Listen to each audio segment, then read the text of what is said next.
the good old days, I thought I wanted to be a special education teacher, so I did all sorts of volunteering in high school. I was accepted to University of Wisconsin-Madison and pursued my degree. It was in the clinical department, was rehabilitation psychology, special education. And then I was accepted into a program called Education Fellows, which at Madison, to be accepted to the School of Education, it's a pretty rigorous process and it's pretty competitive. So the Education Fellows program was just a program to get you into the public school system a lot earlier, to help you write your application for the School of Ed, to just do a lot of things to make you a more qualified candidate for acceptance into the School of Education. So I got into the public school system very quickly. And I very quickly realized there is absolutely no way I could be an educator in the traditional environment that is the classroom. So then I just changed my major to rehabilitation psychology, because individuals with disabilities, I believe, deserve so many supports that are not regularly or often provided by as many people as are needed to provide those supports. So I didn't know what I was going to do, but I continued my education down that path. And at Madison, I volunteered and worked in so many roles and places, and one of them was at American Family Children's Hospital. So I was exposed to the field of child life like the end of my sophomore year of college, and then or of junior year. But then I just continued to complete my rehab psych degree and graduated with a Bachelor in Science, rehabilitation psychology. And then I didn't know what I wanted to do. I was a camp counselor again at SeaWorld San Diego for resident campers. And then I also was accepted to a program to be an intern for the U.S. Department of Defense to support children in their coping as they cope with being deployed from the United States to a different country. So we were all in Stuttgart, Germany, and that was for about half a year. So it was great to work with children who are experiencing stress in quite a different environment, and just not medical stress. And as you notice in the hospitals, their healthcare is seldom the only stressor. So I thought being an intern for the Family Services Department was huge in helping me understand children of all different ages and their various coping styles. And it introduced me to a lot of thoughts and ideas and supports that are available to American children. And then while I was there, I applied to various grad schools for marriage and family therapy as well as child life. And I was accepted to Loma Linda University to pursue my master's in child life. So I have a huge background in counseling and marriage and family therapy, because they are very different things, which I didn't know really. So I feel like that foundation is huge for my child life practice. That was a 2-year program, and in order to graduate, you had to complete your internship. But first, I'll talk about my practicums. I did 100 hours at Loma Linda University Children's Hospital, and that practicum, now that I've been in the field about 6 years, I realize I don't think that was a quality practicum. I primarily observed and sometimes engaged in play with children who were able to come to the playroom. So most often they were able to ambulate independently. There were children in wheelchairs, but they were well enough to come to the playroom. And I think that is a very important population, but it is a small population of those who are often hospitalized. So looking back on that, I don't think it was a really well-rounded practicum, but it did expose me to medically fragile children. And then I did a second 100 hours at Totally Kids Specialty Healthcare, and this was the best time of my life. I loved it because this place was a residential facility, often patients who are trached and who have extreme or intense medical needs, and their family was not able to provide them care for whatever reason, lots of different barriers for families. And then it was also a school. And at this school, typically developing children also enrolled. So medically fragile children engage with typically developing children all the time. So from little on, these typically developing children were taught that kids with special healthcare needs are just as typical and normal as any other child that is the commonly thought of child. Oh, that's awesome. Yeah, it was the best. I think I just learned of a program like that in Milwaukee, And I know Memphis, where I worked for my first job, also has a program similar. And I think every city needs that, because I think children can be cruel and they don't always have supports, and they aren't exposed to all the same things. So I just wish all of our American kids had those opportunities to engage with those different than them. So those are my practicums. And then internship is, I was in California, and just due to finances and my personal goals to be closer to family sooner than waiting for a role to open, I applied to some local hospitals. So I applied to St. Vincent Green Bay, American Family Children's Hospital in Madison, and that's the one I ended up accepting. 2 in Illinois, only 1 in California, Amplatz in Minnesota. So I think in total I applied to 8, and then I accepted at American Family Children's Hospital. So I interned there in the spring of 2012. And that, do you want me to tell you some of my rotations, or is that sufficient? Yeah, sure. Okay. So I thought it was a great internship. I had an inpatient rotation, and I was exposed both to acute care and ICUs. And then my middle rotation was in the emergency department, and that was working 3 12-hour shifts, which was the first time I had ever done that in my life. And it was terrible and wonderful all at the same time. Typically I go to bed at like 9 p.m. every night. It was like to midnight, and that was just so much for me. But I loved that. I was exposed to my very first trauma that resulted in death. So my first bereavement was down in the emergency department, or unexpected bereavement, I should say. In the ICU, I did get some exposure to that as an intern. And then my final rotation was outpatient clinics with a focus on sedation. And I really liked that environment. And it exposed me to a lot of diagnoses and different approaches to quickly establishing rapport and providing services. So after my internship, I went back to be a summer camp counselor again to ensure I had an income while I applied to I think I applied to like 50 jobs over that summer. Wow. And I interviewed with 2.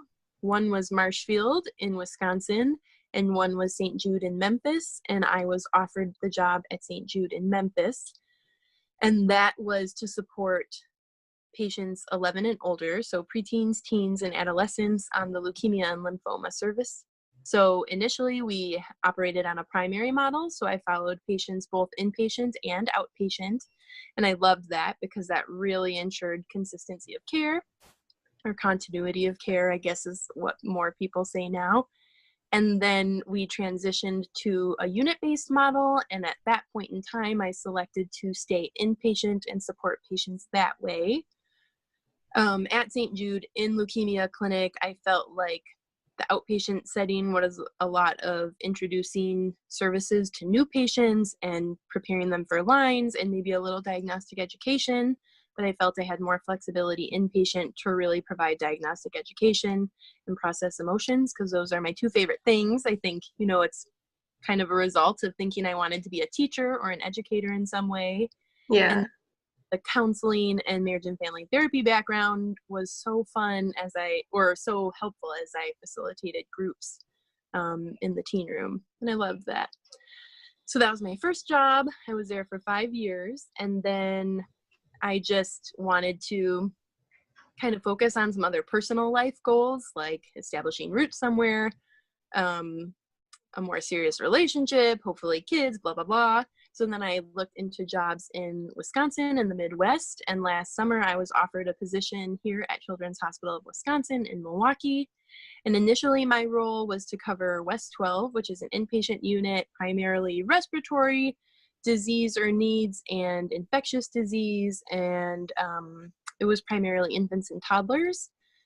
So that was the first time my primary unit was so young, but I loved it, and it was a lot. It wasn't just providing developmental supports, which I thought it was going to be. It was a lot of engaging the parents and helping them understand the child's course of care, and of course supporting the siblings understand and navigate the hospital environment. And then associated with that role, just because it was a smaller, less consistent population, I was sibling support around the hospital. So I often supported siblings in our ICU, specifically the trauma ICU and the cardiac ICU. And I loved that because that was a lot of education and preparation.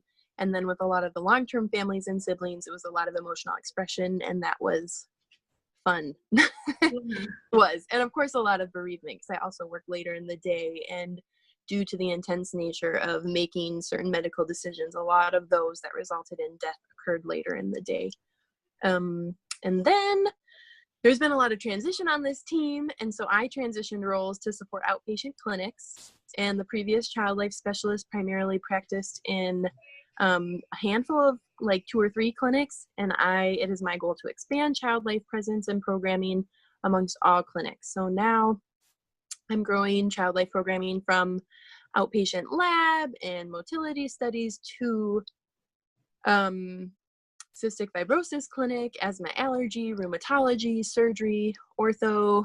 What are some other big ones? Oh, dermatology is huge now. That's going to be every single Wednesday afternoon. So it's hard, and it's realizing I'm not going to be paged to every single thing, but I'm also developing resources for their staff to support patients in maybe a more sensitive or developmentally appropriate way. So that was like the longest answer to. No, that's okay. I love it. But I think that kind of wraps up my journey of child life.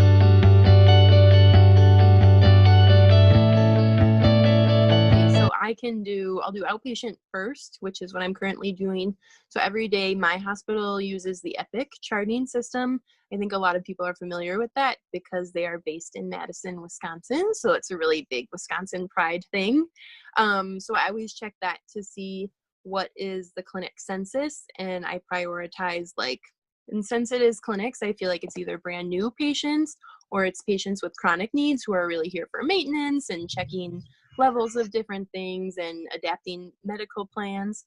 So I see what kind of those look like each day. If clinics, whether inpatient or outpatient, place a referral, I assign them to the appropriate child life specialist. That's in my role as the clinics one. And then I check my follow-up list in lab and in the other clinics, and I just go see families again just to see how they've been coping with the previously established coping plans that we've made, or whatever stressor had occurred and is resolved. And then I just go wherever I have consults for the day. So oftentimes I would say my most consistent clinics are cystic fibrosis clinic. And so a lot of these are procedural support based. I think as I establish myself, they're going to have to focus on the really concrete black and white, seeing what I can do. And then as I earn the staff's trust, then I'm going to introduce more things like supporting siblings and providing them education and things like that. So in CF clinic, it's a lot of throat swabs and flu shots right now as it's viral season.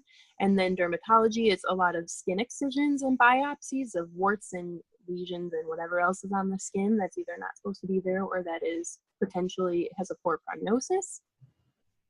And then ortho, I go and I do cast removals. In surgery clinic, it's a lot of tube changes. So like I said, heavily procedurally based right now, but I'm like inching and getting there for diagnostic education, because I've noticed a lot of kids, even with chronic disease, don't know what's happening in their body, and they simply come to the hospital because their parents say to. Yeah. Always understand what's happening and why it's happening. So also in my day, I've been doing a lot of research for different organizations or foundations that exist. So like today I just researched asthma allergy things, and there's a program that's actually based in Europe that is a passport idea of sorts, and it's kind of a combination of a prep book and a maze of what's happening in clinic in order, and different activities for diversion like word searches or coloring pages and things like that.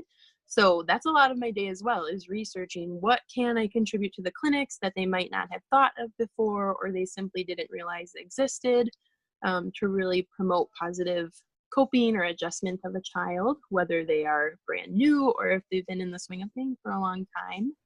So that's a lot of my day. And right now the holidays are coming up, so donations are starting to roll in. So if I'm available, I will always go help sort and retrieve and organize. So that's, I would say, my typical day now as an outpatient specialist. Inpatient, it was a lot of the same things, but I knew often had a relationship with the patient, so I would check in according to their acuity or what was happening that day, or if siblings are coming that day, or just to say hi.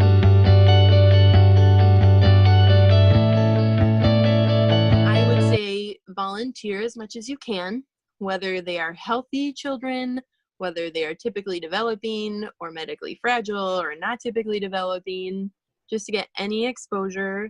I think I've heard from the student perspective, lots of people are uncomfortable with babies and teenagers. In your volunteering, don't do something you're comfortable. I encourage you to go and expose yourself to the populations that you have no idea about, or the ones that make you nervous for whatever reason.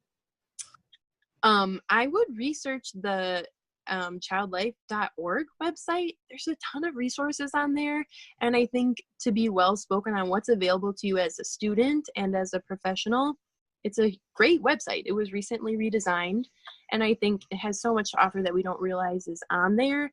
Simply like, what is it, the code of ethics or whatever the official child life documents are. It's important to expose yourself to those before you study them or process them in a class.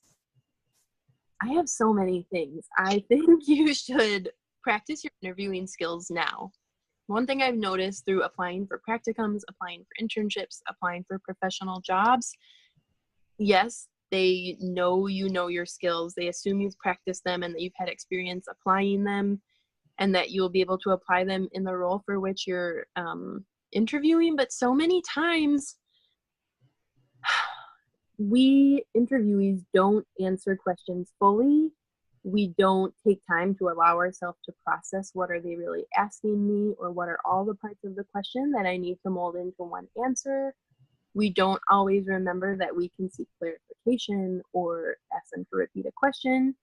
Sometimes our nerves get the best of us and we don't make eye contact, or we fidget, or we do all sorts of things that might be viewed as unprofessional. And so many times those can, there are a lot of highly qualified candidates, and sometimes those simple things or basic engagement things are what can deter you from being the person selected.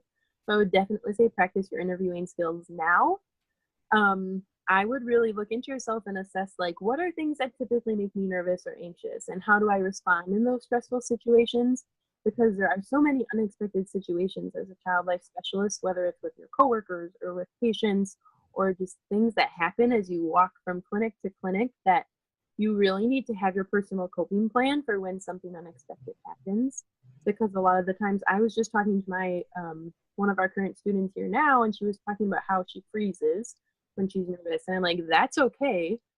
And it's good you can acknowledge what's difficult or what makes you freeze or not know what to think or say, but you need to have a plan. Hi, Kirsten, can I just have a few more minutes? Yes, of course. I'm in a public room right now. That's totally okay. Storage for so many things, including Christmas things, art cards. But I would say a plan. You need to have a plan for when things catch you off guard. I know you can't plan for anything to catch you off guard or to make you second guess yourself, but you need to make a plan to help yourself remain composed and to make yourself aware that you need to process quickly and maybe change your behavior or your goals very quickly. So I would say that. I would work on your elevator speech. I don't know where you are in your process of education yet, but it's so important that you know how to explain your role to a fellow professional or to a parent or for a child.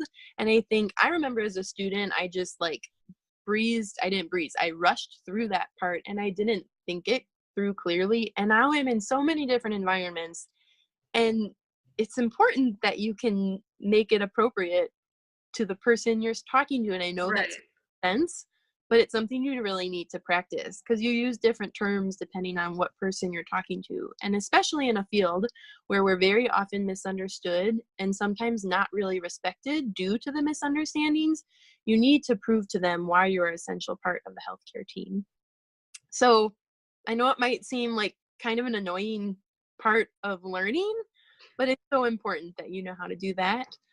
What else would I give for advice? I really do think there's so much. I think being open to moving, whether it's geographically or to supporting a population. You're like, oh, I'm not really super comfortable with that one. You have to be open to it. Child life, the field, the number of people studying and applying is growing. And I don't necessarily think that placement opportunities or professional opportunities are readily available. So I think at least for a few months for different populations or for a few years geographically, you have to be open or willing to move if you're really serious about the profession and passionate about serving kids, because it doesn't matter where a child is or what they have going on in their body, they deserve to be supported and they need people willing to be flexible for them. Yeah, absolutely. I think you should identify some people. Like I said, I've got a ton of advice. So I would identify people of your classmates or cohort or teachers, your educators, your clinical people who support you. You need to identify someone, because there are a lot of things that are going to happen that you can't talk about with your mom or your sisters, because unless you're in the healthcare field, they will just never really have, hi, it's more people coming in. They're just getting a card. They don't have the same understanding of what really is happening and why are things happening and how am I coping with that. So you need to identify someone in your field who can be like your safe person of sorts, so that you can process when things are unexpected or when they're difficult.